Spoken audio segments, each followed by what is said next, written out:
এটা হচ্ছে আড় মাছের ঝোল।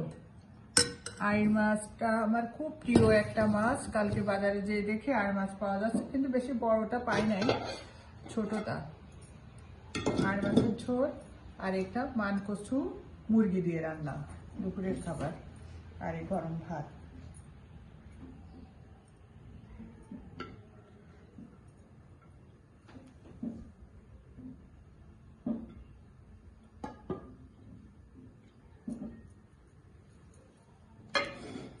আর মাছটা আমার খুব প্রিয়।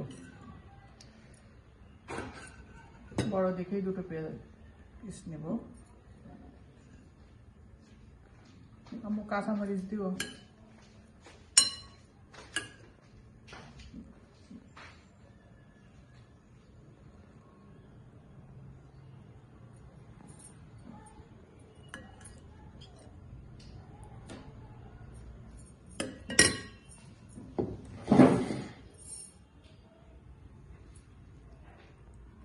কাঁচামরিচটা আগে করে নি, কাঁচামরিচটা বেশ মজার।